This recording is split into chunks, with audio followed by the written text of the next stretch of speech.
We are here with LOFSKY. Yes, sir. How you been, bro? Good, man. Good. Life is good. Grinding. You know, Yeah. good start to 2024. Exactly. That's Exactly. good. That's Good good. That's energy. good. How'd you get your start in music? Honestly, like I'd say, music's in my blood. Like, my dad's a jazz guitarist, so it was just always there.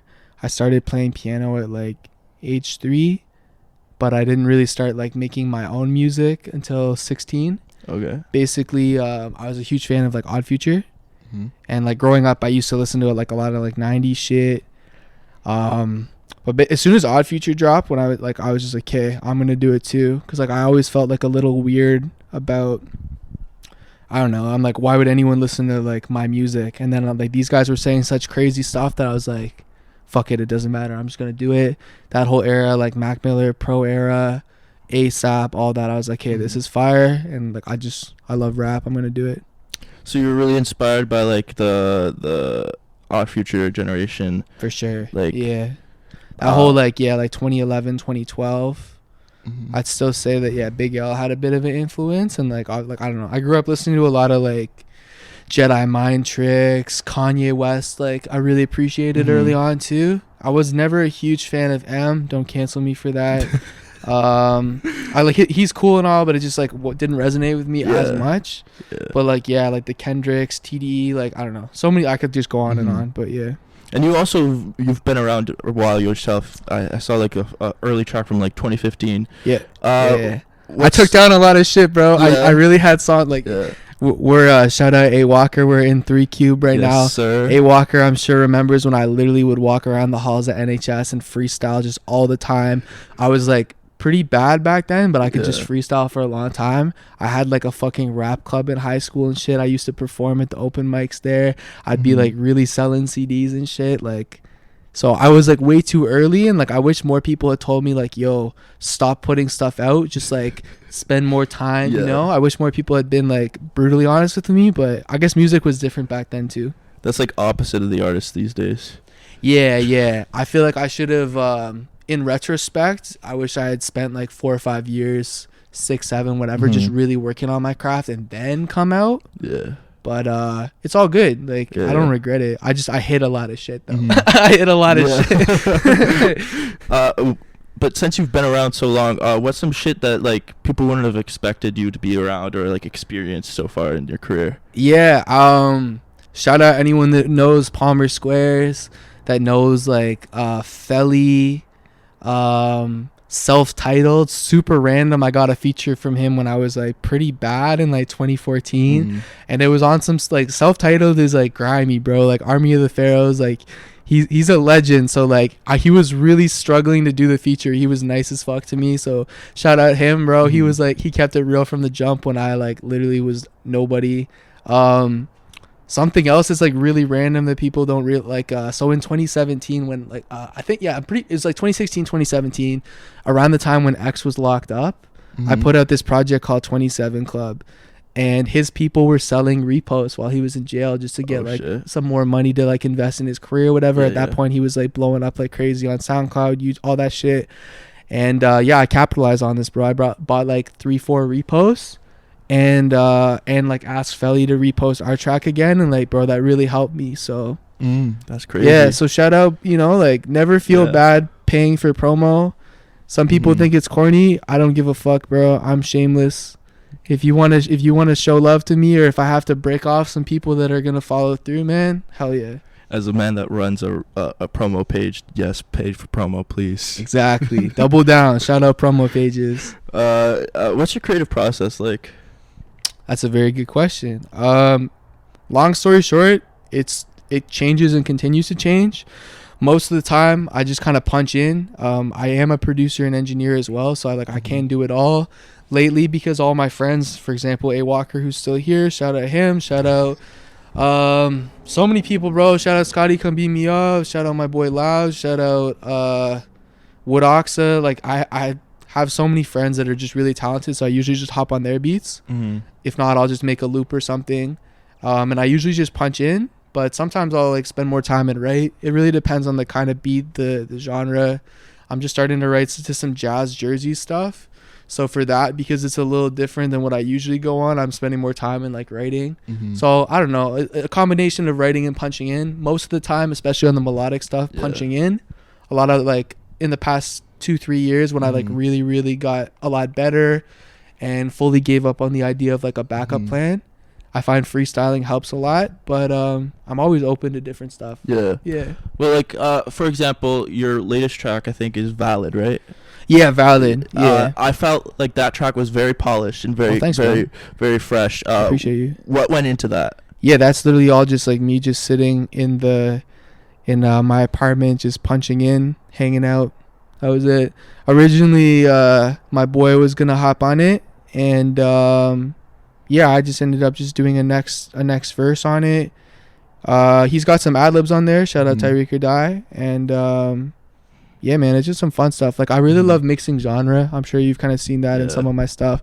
So like I'll hop on anything. Like even on Valid specifically, that's dope. You mentioned that because like I'm kind of doing like Jersey flows, but it's like a house beat, and I was just having fun. Like I always just do like I just try to make stuff that I like. If I'm like I just have to be vibing to it. I don't really care what like because the world is the market. Like they're gonna think whatever. I never like. I don't know. I'm authentic to me. So, and even with the stuff I say, I always try to have like some funny bars and shit too. Yeah. But that's all like, that was all just kind of off the top, having fun. Yeah. And more on the like show vibes, you started Vampire's Prom, which is a rap page now, but also does a bunch of shows. Yeah. How did that come about? Yeah, so I'm a co-founder with Trey Gold. The name, I can't like that was Trey had the name idea. Honestly, I've always wanted to like, before I used to throw shows, like I ran a show for when I did my Timeless mixtape in 2021, and then I was starting to like end of 2022 we did one for the books, which was myself, TC the God, Trey Gold, Adam Daly. Did I miss anybody? My bad if I miss anybody, but yeah, it was a sick event, and we did a little AP thing after. And then after that, yeah, Trey and I just like, I don't know, we were boys. We've been working on stuff for a while. I met him in 2021. And I always just kind of wanted to do more regular shows.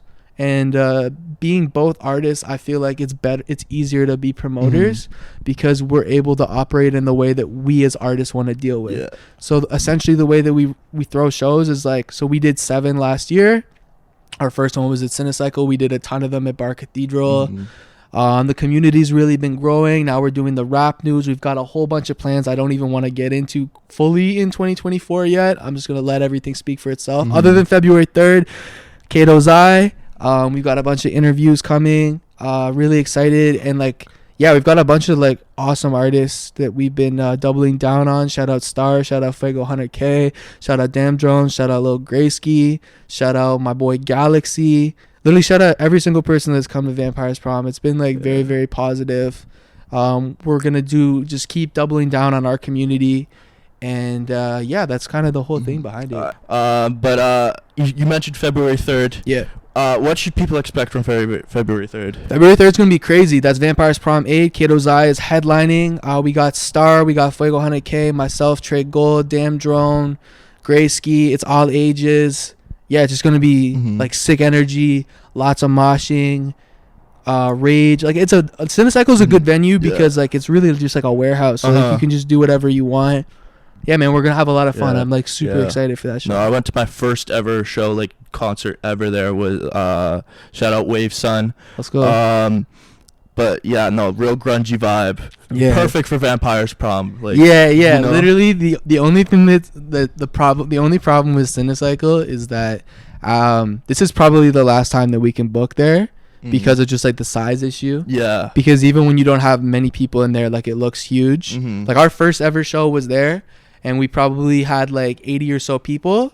And it was like still like packed. Yeah. So this show is gonna be like a lot more people, and yeah, man, I'm excited. Yeah, for sure. Yeah, I love the warehouse energy, bro. We're just gonna keep like eventually as we get bigger and bigger, we want to have more warehouses. They just have to be bigger, and then it's all the questions of like, you know, security and alcohol permits and all this other stuff, the less fun stuff that comes with it. The business end. Yeah, the business shit. Yeah. Yeah. No, but what else can we expect in 2024? I got my project coming out in May, Inside the Norm. There's going to be a short film, and we're going to do a release party for that. That'll be Vampires Prom 11, I believe, at Bar Cathedral. Yeah, I'm super excited for that. I'm going to start the rollout in March, so stay tuned. The first track coming out, like there's a couple songs that are already out that are on it that are related. It's a very personal project. The short film is super like vulnerable. I just want people to basically get to know me. It's about being bipolar 2, and like a lot of what I talk about in music and just sort of like my messages like a human is like I just want people to like, you know, the same way like guys like Mac Miller and other people I've listened to, like, you know, you have these sort of like one-sided relationships with people that like whenever you're going through like a good time, bad time, whatever, it's like that's some shit I know I can turn on and someone out there in the world understands me. So like I'm really just trying to be that for someone else, because as like growing up, like I never really felt like that connected with, I don't know, a lot of it was just my own issues, but like I didn't like feel that connected even with friends or with society or with like my family and shit. So like I think it's really, really important for people to like just to know that they can be themselves and have a place wherever they go. Like I'm me wherever I am, whether I'm with my friends, with my girl, in a business thing, work, fucking whatever. So like just I think it's really important for young people to have that, and that's like what I try to push out. So stay tuned. Very excited. You speak a lot about your own story. What allows you to be so vulnerable? I mean, I can't really get to, well, the long and the short of it is I'm in sobriety, and the only way that I could get better is by being open and working on myself in recovery. So like in my recovery program, I have to be super honest. I have to be open. I have to be like open-minded. I have to be willing. And in many different capacities, I do share a lot and have a lot of like just like these are just kind of like, I guess for some people that maybe don't have like conversations like that all the time, it's a little different. But like this is just the way that I speak to like everybody. Like I have these conversations with my family, with my therapist, with my support network, with my mentors, with anybody. So I'm just kind of used to it. And yeah, like sometimes like stuff like I don't know, I've kind of just heard everything. Like there's nothing that someone can say that I'm gonna be like, oh, that's crazy, like I'm gonna judge you for that. Like, you know, like I should be like, I'm living on borrowed time. Like I should be dead or I should be locked up. I've done a lot of dumb shit hypothetically that I'm not gonna get into, that maybe I, you know, like I shouldn't be around. So it's like I'm very fortunate that I haven't gone through that. I have a lot of friends that have had like I'm lucky, like I've been arrested and I've been in like holding or whatever, but I've never been in prison. I have a lot of friends that have been to different levels of prison.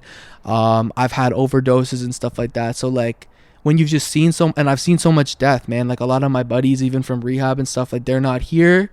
So it's like, I just want people to, you know, it's just real life shit. Like I definitely never want to come across, I try to be positive. It's not like I'm only just focusing on the like negative stuff, but it just, yeah, man, I want people like to kind of normalizing it is very important. That's why the talk is called Inside the Norm, because it's like, on the one hand, I know I'll never be normal. On the other hand, it's like, what the fuck is normal? Like the only normal I know in my life is the washing machine. The washing machine says normal. Everything else, because it's like every what you call like mental illness or whatever you want to call it, is a spectrum, right? Like there's many different shades of like different stuff. So yeah, I just want everyone to, you know, I don't know, just like relatability and stuff like that. It's I never try to force it. It's just like who I am. No, that's really good shit. But no, that is good shit, because I feel like a lot of people do struggle in actually being themselves. Everyone's trying to have their aura and shit, but you're the complete opposite, and I feel like that's good. I appreciate you, bro. Yeah, man, just like, you know, just be you, and like that's always a better long-term image, because like anywhere I go, I'm just me. Like I don't have to like try to fit in with people. The less I try to fit in, the more I get along with people. And it's all like too in like music, like what we're doing right now, like this is, anyone watching this, like if you're trying to do anything creative or literally not even creative shit, like business stuff, whatever, life is about relationships. So it's like, if you're not being genuine, how are you going to be successful long term? Absolutely. Right? Because like if you have a facade, then like people don't even like know who you are. And life is so like crazy right now. It feels the world gets more crazy every year. So if you have like a weird persona or something, like who are you going to turn to or talk to when like shit goes sideways? Because sometimes it will. Yeah. Right? Absolutely. And I'm going to end off on future things, speaking things into existence. Who would you like to work with in 2024? 2024, I really want to work with Don Valley would be sick. I really want to work with Dev Stacks. I'd really like to work with 4-5 at some point. Long term, I want to work with Travis Scott one day because like his earlier stuff is like was definitely influential for me. Long term, I want to work with Frank Ocean, Tyler the Creator, Earl Sweatshirt, Dom Corleo, Killy. Oh man, I'm totally gonna miss people because there's so many artists that I like. Like I'm just really I love like lots of different music. Bon Iver, Kanye. I'm trying to think of like someone that's a bit more realistic right now. Lil Esso I want to work with. Want to do more stuff with Tyreek or Die. A lot more songs with Trey Gold. Honestly, most people in just the underground, man. I'm trying to just tap in with everybody. So, yeah. No, that's fire. I appreciate you coming out. Yeah, bro. Thanks for having me. Drove me here. Yes, sir. Picked me up from fucking Barry and shit. But what are your socials? Give yourself a shout out. Where can people find you? Yes, sir. So on Instagram, LOFSKY, LOFSKY. On Twitter, LOFSKY was here. And yeah, same name. I think it's LOFSKY Official on TikTok. I'm gonna get more active on TikTok. Same LOFSKY on YouTube. And yeah, just hit me up. Let's talk. Let's hang out. I try to just like really just communicate with people and just like build friendships and stuff like that. I don't want it just to be one-sided and you just like sharing my music and promoting. So yeah, hit me up. Thank you. Yes, sir. Perfect.